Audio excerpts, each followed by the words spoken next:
avec de l'aspartame dedans. Elles étaient petites, mes filles. Hein. Oh, super, papa! Non, vous voyez ça? Il y a ça écrit dessus. Moi, je ne veux pas à la maison, j'ai ouvert la bouteille, j'ai vidé dans les... Ça les a choquées.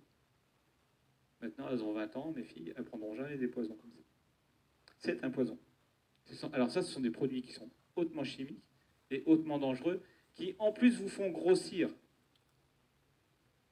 Est-ce qu'il y a des banquiers dans la salle? Le pancréas, c'est le banquier de votre organisme. Il veut du sucre. Il va tout faire pour avoir du sucre. Et il en aura parce que tout ce que vous mangez, quel que soit l'aliment que vous mangez, un jour ou l'autre se transformera en sucre. Parce que vos cellules, elles mangent quoi? Elles mangent du sucre et de l'oxygène. L'oxygène pour mettre le feu au sucre, et c'est comme ça qu'on crée l'énergie. Pas autre chose. Donc que ce soit votre cuillère à soupe d'huile d'olive, que ce soit le beefsteak que vous avez mangé, que ce soit la pomme de terre que vous avez mangé, le pain ou le carré de sucre, tout ça, à un moment donné, ça va se transformer en sucre. Votre pancréas, il va gérer ça. Et quand il n'en a pas assez, votre pancréas, eh bien, il vous fait faire un malaise hypoglycémique. Ce malaise vous fait tomber par terre. Pourquoi? Parce que on va supprimer tout ce qui consomme du sucre pour une seule raison, pour que ce qui reste, ça aille à mon cerveau, pour que mon cerveau ne soit pas en privation. Le cerveau, il a tout le temps besoin de sucre en permanence. Et c'est lui qui domine tout l'organisme par rapport à ça. Et si vous tombez dans les pommes par le malaise hypoglycémique et qu'il n'y a personne autour de vous, eh bien, en fait, vous allez vous réveiller de votre malaise hypoglycémique parce que votre foie, lui, il va travailler, il va faire la néoglycogénèse, il va recréer du sucre avec les stocks qu'il a fait. Quand vous avez un petit creux en milieu d'après-midi, et que pour compenser ce petit creux, vous allez prendre tout de suite un bonbon, une sucette, une glace, en fait, votre organisme, il dit attention, n'en fais pas trop, le petit creux que je te montre là te dit que j'ai pas assez de sucre, donc il faut que tu me laisses le temps d'en fabriquer, il me faut 20 minutes pour que j'en fabrique, donc surtout fais pas trop d'efforts. Ok, j'attends. Je bois un verre d'eau chaude, ça calme un peu. Petite tisane, si on veut. Et j'attends, et mon foie, il va produire le sucre. Et je n'ai pas de problème. Si je ne suis pas diabétique, hein. Si je suis diabétique, c'est une maladie, c'est à part.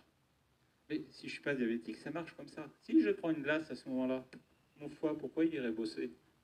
On lui apporte tout sur un plateau d'argent. Il prend. Ok. Je fais mon malaise hypoglycémique parce que je manque de sucre. Je prends un faux sucre. Je vois quelqu'un qui tombe. Ah, j'ai rien d'autre. Je prends un morceau de faux sucre. Je lui mets sur la langue. La personne, elle sort du malaise. Pourquoi? Parce que même quand vous mettez un vrai sucre sur la langue, le sucre il est sur la langue, il n'est pas dans les cellules. L'information du sucré est sur la langue. Et l'information du sucré dit à votre organisme, en particulier à votre pancréas, c'est bon, ça vient. Donc t'affole pas, fais pas le malaise, on va avoir tout ce qu'il faut. Ok, si c'est du vrai sucre, c'est vrai. Si c'est un faux sucre que vous donnez à ce moment-là, vous vous réveillez du malaise, et puis vous retombez en plein dedans. Et là, vous êtes tombé sur des malaises très profonds et très graves. Votre pancréas, c'est un banquier. Quand votre banquier, vous avez des dettes, il vous prend des agios. Et quand vous le payez avec des faux billets, il vous met en prison. Eh bien, avec le faux sucre, c'est la même chose. Ça vous fait grossir, pas sur l'instant parce que ça apporte 0 calories, mais ça vous fait grossir parce que ça perturbe tout ce métabolisme. Et c'est pour ça que l'alimentation, et s'il y a des diététiciennes dans la salle, des diététiciens, on vous a appris l'alimentation avec les rations en glucides, en lipides, en protéines, les calories qu'il faut prendre. On ne vous a pas appris à prendre du sens, à mettre du sens dans les aliments que vous allez choisir. Mettez du sens dans vos aliments.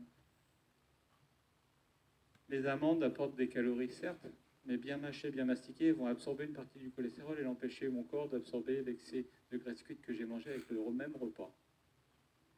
Donc les amandes ne me font pas grossir.